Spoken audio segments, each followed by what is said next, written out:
नमस्कार विद्यार्थियों, मैं हूं शुभम कुमार और आप देख रहे हैं SPPA ऑनलाइन मार्गदर्शन सीरीज में। हम ये दूसरा वीडियो लेकर के आए हैं जिसका मूल थीम है कि 10वीं के बाद कौन सा विषय चुनें। परीक्षा आप लोगों की संपन्न हो गई है, रिजल्ट का आप लोगों को इंतजार है और साथ ही साथ आप लोग बड़ी कन्फ्यूजन में हैं। बहुत सारे विद्यार्थी कन्फ्यूजन में रहता है कि हमें कौन सा सब्जेक्ट चुनना चाहिए 10th के बाद। 10th के बाद क्या करना चाहिए वो हम पिछले वीडियो में बता चुके हैं। अगर आपने उसको नहीं देखा है तो आपको वो देखना चाहिए। 10th के बाद जो 1 महीना का समय होता है उसको कैसे सदुपयोग कर सकते हैं, IIT और पॉलिटेक्निक की तैयारी कर सकते हैं। और इसको कैसे करेंगे IIT पॉलिटेक्निक की तैयारी, इस पर हम एक अलग से वीडियो लेकर के आएंगे। फिलहाल ये है कि 10वीं के बाद अगर आपको 12th करना है तो आपको कौन सा सब्जेक्ट चुनना चाहिए।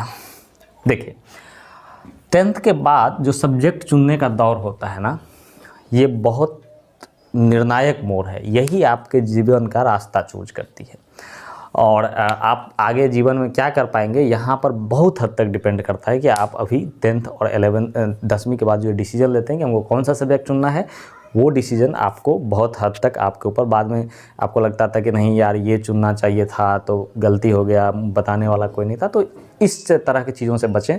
और दूसरी बात, विभिन्न तरह के लोग जो हैं गांव में, सलाह विभिन्न जितने आदमी से आपको सलाह देना लेंगे ना, अच्छा जो साइंस रखेगा वो आपको मना करेगा कि देखो साइंस नहीं रखो। जो कॉमर्स वाला होगा वो आपको कहेगा कि नहीं कॉमर्स मत रखना, बड़ा बेकार सब्जेक्ट है, इसमें कुछ स्कोप नहीं है। जो आर्ट्स रखेगा वो तो और मना करेगा कि भाई आर्ट्स कौन रखता है। तो इन सब चीज़ों में फंसना नहीं है। आपको अपने आप से जो है डिसीजन लेना है कि आपको कौन सा सब्जेक्ट चुनना चाहिए। तो देखिए, हम मूलतः बताते हैं कि सबसे पहले आप जिनको पता भी नहीं है कि कौन सा सब्जेक्ट होता है, तो 11th और 12th ये 2 क्लास होते हैं, दोनों मर्ज हैं। 11th का बोर्ड नहीं होता है, 12th में बोर्ड परीक्षा होता है जैसे आपकी 10th में हुई है। दोनों में सब्जेक्ट का कैटेगरी सेम होता है। तो इसमें 3 स्ट्रीम होते हैं। एक होते हैं साइंस, SCI साइंस, दूसरा होता है कॉमर्स, और तीसरा होता है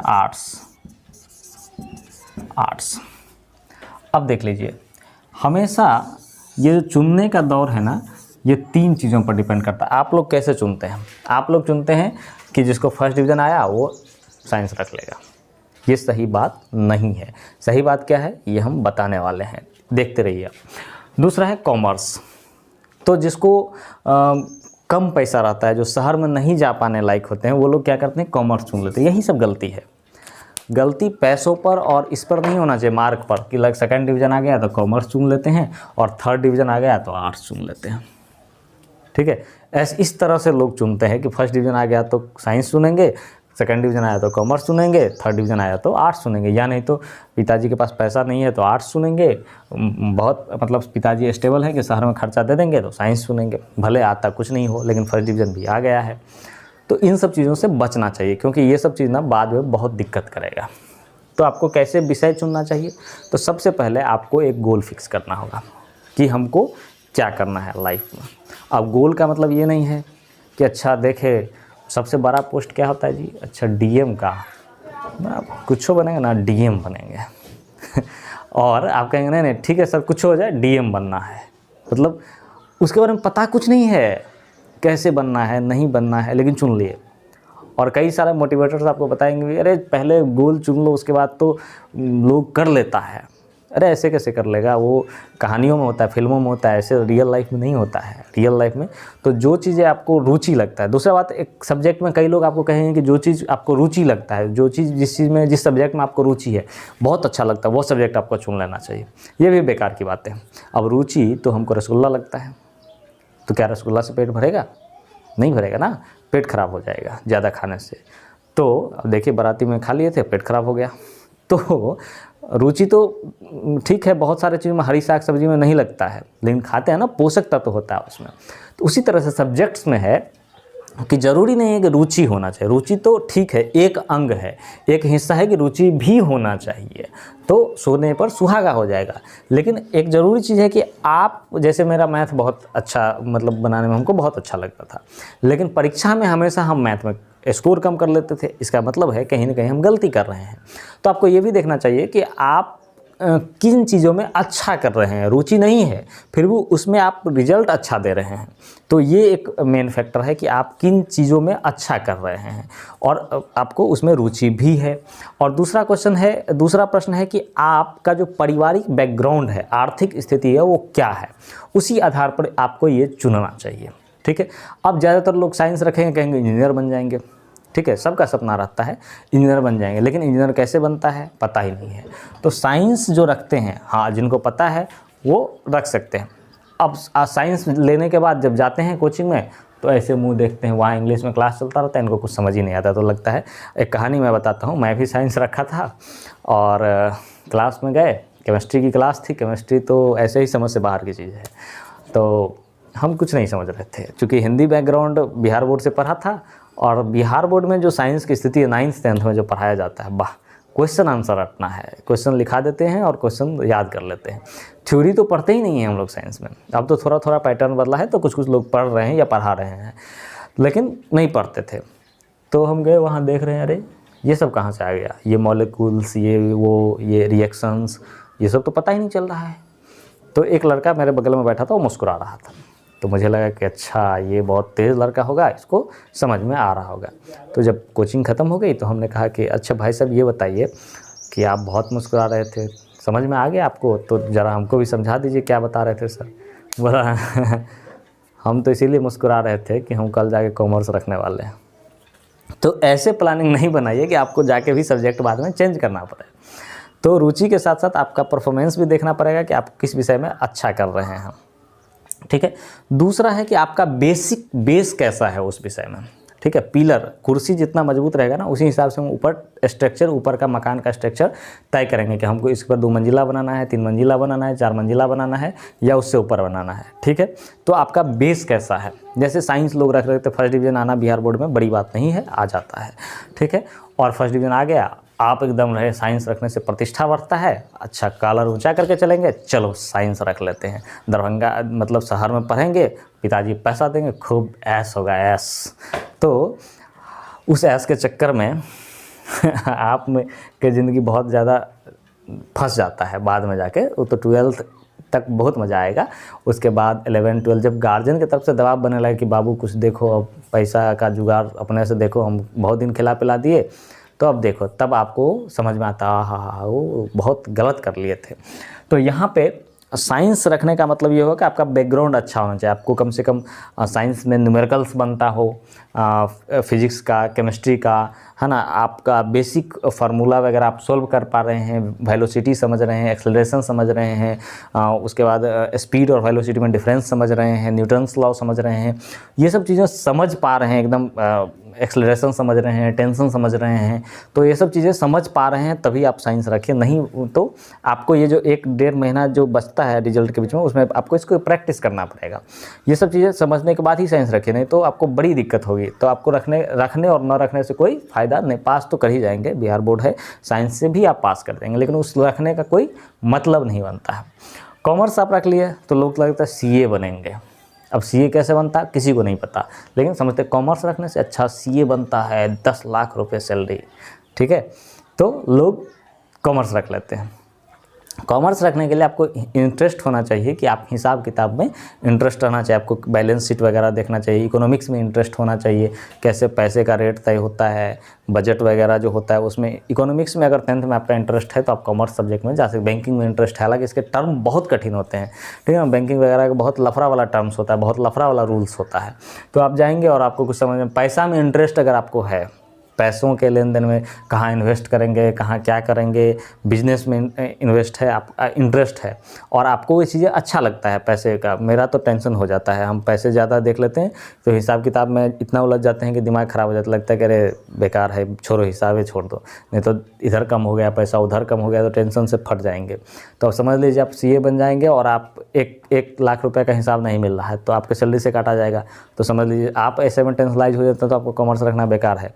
तो कॉमर्स इस हिसाब से रखें, उसमें अगर आपको अच्छा मज़ा आ रहा है उसको करने में तो आप कॉमर्स रखते हैं। आर्ट्स का मतलब समझता है लोग बहुत दीनहीन विषय, मतलब जो सबसे भूसकोल होगा ना वो आर्ट्स रखेगा, जबकि अगर सबसे तेज़ वाला आर्ट्स रखे तो बहुत आगे तक जा सकता है।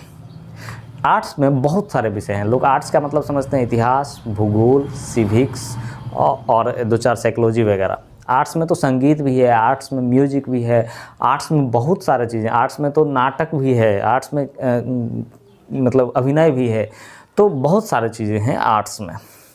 और आर्ट्स रख के अगर मान लीजिए सब्जेक्ट की बात करें, हिस्ट्री ज्योग्राफी का बात करें, तो इसमें भी आप कर सकते हैं। हिस्ट्री ज्योग्राफी आप पहले से पढ़ रहे हैं और आपको बहुत अच्छा लगता है, देश दुनिया की खबर जानने में, न्यूज़ आपको देखने में अच्छा लगता है, तो यकीन मानिए कि आपको आर्ट्स का फैक्ट याद रखना आपको आसान लगता है, तो आप आर्ट्स रख सकते हैं। आर्ट्स रख के 12th करिए, उसके बाद जो है जनरल कमीशन का तैयारी करिए, जो सरकारी नौकरी होती है उसका तैयारी करिएगा, आप आराम से निकाल लीजिएगा। लेकिन उसके लिए मैथ भी जानना हल्का हल्का जरूरी रहता है। तो आप पहले से तेज़ हैं तो मैथ तो आपको पहले से आ रहा है, आर्ट्स आप पढ़ ही रहे हैं, तो आप उस हिसाब से रख सकते हैं।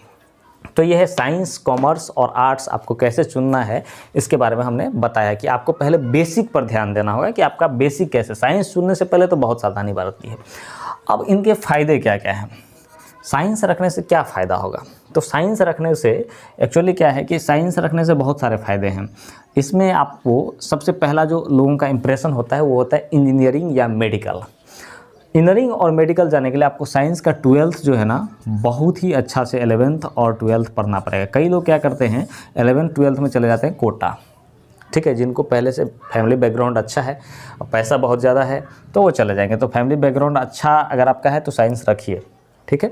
और नहीं अच्छा है तो मान लीजिए आप बहुत ब्रिलियंट भी हैं, इसलिए मैं कह रहा हूँ कि कई कड़ियों पर डिपेंड करता है कि आपको क्या रखना चाहिए। बहुत ब्रिलियंट है और आपके पास पैसा कम है तो आप साइंस रख भी लेंगे तो आगे जा कर के आपको साइंस रखने का जो मूल उद्देश्य होता है वहाँ तक नहीं पहुँच पाएंगे, तो दिक्कत हो जाएगा, फिर कोई फ़ायदा ही नहीं है। तो उससे अच्छा है कि आप आर्ट्स रख के उससे ज़्यादा मेहनत करेंगे तो वहाँ तक पहुँच जाएंगे। तो ये बहुत हद तक डिपेंड करता है कि आपकी इकोनॉमिकल बेसिस क्या है, बेस क्या है, आपका जो है एजुकेशन बेस क्या है और आपके गार्जियंस कितना हद तक सपोर्टिव है, उस पर आपको डिपेंड करता है। तो यहाँ पे 12th में आप बहुत अच्छा से पढ़ना पड़ेगा। 11th 12th का जो हमारे यहाँ हाल है, जो 11th का तो कहीं सिलेबस ही नहीं ख़त्म होता है, 12th में जैसे तैसे परीक्षा पास करने के लिए पढ़ते हैं, ऐसे में इंजीनियरिंग का उम्मीद करना तो बिल्कुल बेकार है।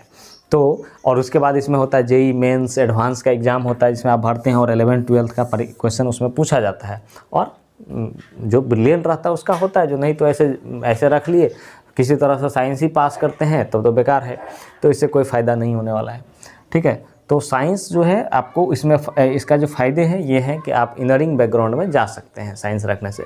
साइंस रखने से और बहुत सारे फ़ायदे हैं, बहुत सारे फॉर्म्स होते हैं जिसमें जैसे देखिए एनडीए, एक एनडीए का आपने नाम सुना होगा, एनडीए नेशनल डिफेंस एकेडमी होता है, इसमें एडमिशन मिल जाता है। इसका एक परीक्षा होता है कॉमन एंट्रेंस टेस्ट, उसमें जब आप पास कर जाएंगे तो एनडीए में आपका एडमिशन हो जाएगा। एडमिशन होने के बाद उसमें आप एजुकेशन ट्रेनिंग लेंगे, ट्रेनिंग के बाद आपको नौकरी मिल जाएगी अफसर के पद पर। यह एक होता है सेना का, वायुसेना का ग्रुप एक्स, इसमें भी आपको वायुसेना में मिल जाएगा। एक होता है नेवी, ये सब इंटर के बाद होता है, ठीक है।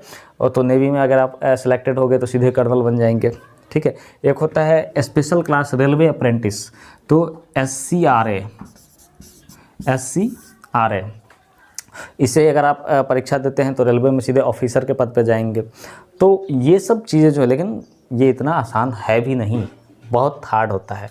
एक होता है क्लैट, ठीक है, क्लैट का भी एग्ज़ाम, क्लैट का तो कोई भी दे सकता है, क्लैट ये मतलब लॉ का एजुकेशन है। तो ये सब चीज़ें जो है 11th 12th के बाद आप कर सकते हैं, बहुत कम उम्र में यहाँ से आपको नौकरी मिल सकती है। इंजीनियरिंग करने की ज़रूरत भी नहीं, आप यही सब चीज़ों में चले जाएंगे तो ये बहुत अच्छा स्कोप होता है इन सब चीज़ों में। ये सरकारी तौर पर आपको सारे कोर्स कराएंगे, उसके बाद नौकरी भी देंगे, ऑफिसर ग्रेड का नौकरी देंगे, ऑफिसर ग्रेड समझ रहे हैं ना। कॉमर्स में ये तो साइंस के फ़ायदे हो गए। साइंस उससे अगर आपको आगे जाना है तो आप ऑनर्स करिए। ऑनर्स में कोई एक सब्जेक्ट को लेकर के, केमिस्ट्री से करेंगे तो उसका अपना बेनिफिट है, मैथ से करेंगे उसका अपना है और फिजिक्स का अपना है। बाद में अगर आपको प्रोफेसर बनना है या टीचर बनना है तो उसके लिए तो हर सब्जेक्ट का बनता है। प्रोफेसर बनना है तो आपको फिर कोर्स वो करना पड़ेगा, नेट निकालना पड़ेगा। और यूपीएससी बीपीएससी करना है तो ठीक है, साइंस हर से कर सकते हैं, कॉमर्स से भी कर सकते हैं, आर्ट्स से भी कर सकते हैं। कॉमर्स का फ़ायदा क्या है, कॉमर्स में जो मेन आकर्षण का बिंदु है वो है CA, चार्टर अकाउंटेंट। देखिए जितने भी कंपनी होते हैं ना देश में, उसका जो खाता बही का काम देखता है वो देखता है चार्टर अकाउंटेंट, ठीक है। तो इसमें इसका मुख्य आकर्षण बिंदु है और कॉमर्स रखने से बैंकिंग सेक्टर में नौकरी मिलने की संभावना बहुत ज़्यादा होती है। या चार्टर अकाउंटेंट नहीं भी बन पाए तो जितने भी कंपनी है तो कोई ज़रूरत नहीं है, सब चार्टर अकाउंटेंट तो एक ही होगा, उसके नीचे भी काम करने वाले बहुत सारे लोग होते हैं जो हिसाब किताब रखते हैं। तो इन सब चीज़ों में कॉमर्स वाले लोगों का जो प्राइवेट सेक्टर में बहुत ज़्यादा जो है इसका स्कोप है आज के दौर में। तो ये जितने भी मैनेजर्स होते हैं तो वहाँ पे ये कॉमर्स क्षेत्र में बैकग्राउंड में बहुत सारे स्कोप्स है। और आर्ट्स के स्कोप्स की जब मैं बात करूँगा तो आर्ट्स के स्कोप्स में यहाँ पे जो मेन स्कोप्स है, मुख्य आकर्षण का विषय होता है यहाँ पे यूपीएससी। ठीक है, हालांकि यूपीएससी आप कॉमर्स से भी कर सकते हैं, यूपीएससी आप साइंस से भी कर सकते हैं। तो यूपीएससी होती है। दूसरा जैसे छोटा थोड़ा सा है तो वो होता है जनरल कंपटीशन, जैसे एसएससी हो गया, ठीक है, एसएससी हो गया, उसके बाद रेलवे हो गया। रेलवे का जो ग्रुप सी ग्रुप डी का एग्ज़ाम होता है उसके लिए उसमें जीके वीके ज़्यादा पूछा जाता है, तो उसमें भी इन सब चीज़ों का योगदान होता है जितने भी आप हिस्ट्री ज्योग्राफी वगैरह पढ़ते हैं। तो साइंस आर्ट्स क्षेत्र का भी मैक्सिमम योगदान है। मैं बराबर देखता रहता हूँ कि लोग साइंस से पास होने के बाद फिर से एसएससी वगैरह का तैयारी करना शुरू कर देते हैं, या कई तो इंजीनियरिंग करके बीटेक करने के बाद जो है ये सब तैयारी करना शुरू कर देते हैं। तो बड़ी दिक्कत है। और अगर आप पहले से पढ़े तो फिर आपको इतिहास भूगोल पढ़ना ही पड़ेगा, और जो आप पहले से पढ़े हैं और मैथ्स तो 10th स्तर का पूछा जाता है वो आपने 10th में पढ़ा ही है, तो आप इसमें भी बहुत जल्दी नौकरी ले सकते हैं। तो इस आधार पर जो फ़ायदे हैं, जो आपका पारिवारिक बैकग्राउंड है, इसमें बहुत कम खर्च लगता है, या सेल्फ स्टडी के तौर पर आप कर सकते हैं। कॉमर्स में हल्का फुल्का आपको कोचिंग्स वगैरह लेना पड़ेगा। साइंस में बहुत खर्चीला है ये आगे ना सिर्फ 12th के बाद भी आपको पैसा होना चाहिए। इंजीनियरिंग में एडमिशन कराएंगे तो वहाँ पे पैसों की ज़रूरत पड़ेगी, या इंजीनियरिंग के एंट्रांस पास करने के लिए फिर से आपको कोचिंग लेना पड़ेगा, जैसे आकाश में या बहुत सारे बड़े बड़े कोचिंग सेंटर हैं, लाखों रुपए लगते हैं। तो उसमें मेडिकल में जाने के लिए या इंजीनियरिंग में जाने के लिए आपको बहुत ज़्यादा पैसों की ज़रूरत होगी। तो आपका फैमिली बैकग्राउंड जो है बहुत अच्छा है तो साइंस रख लीजिए, नहीं फिर भी नहीं है, फिर भी इंटरेस्ट है तो रख लीजिए साइंस, उसके बाद आप चेंज कर सकते हैं, कोई दिक्कत नहीं है। लेकिन हाँ, बैकग्राउंड पढ़ने का समझ में आना चाहिए। आपको समझ में नहीं आ रहा है तो रखना बेकार है।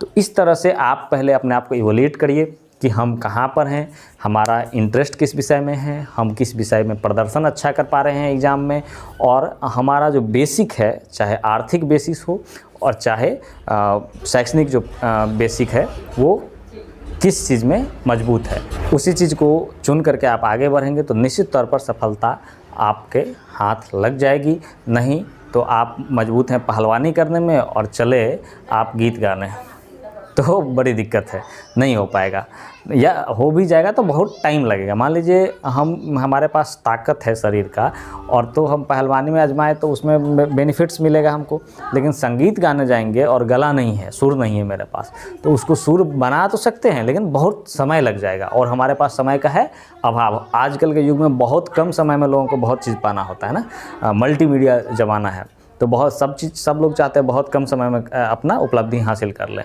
तो इसके लिए हमको जो चीज़ मेरा मजबूत है उसी चीज़ों पर फोकस करना ज़रूरी है। तो मुझे लगता है कि आप लोगों का सब्जेक्ट चुनने में कोई भी दिक्कत नहीं होगा। हाँ, दिक्कत होगा तो आप कमेंट बॉक्स में लिख सकते हैं और हम उसका जवाब दे देंगे। अब एक क्वेश्चन है कि पॉलिटेक्निक और ITI की तैयारी कैसे करेंगे, कैसे फॉर्म भरेंगे, इस पर हम एक विशेष वीडियो क्लासेस बना देंगे। तो इसीलिए आप चैनल को सब्सक्राइब कर लीजिए ताकि जब भी मैं वो वीडियो लेकर के आऊँ आपको नोटिफिकेशन उसका मिल जाए। ठीक है, आशा करते हैं कि आप इससे बहुत फ़ायदेमंद होंगे। कितना फ़ायदा आपको पहुंच रहा है, कितना आप डिसीजन लेने में सक्षम हो रहे हैं, आप कमेंट बॉक्स में ज़रूर लिखिए। हम चलते हैं, मिलेंगे किसी और वीडियो में, तब तक के लिए नमस्कार।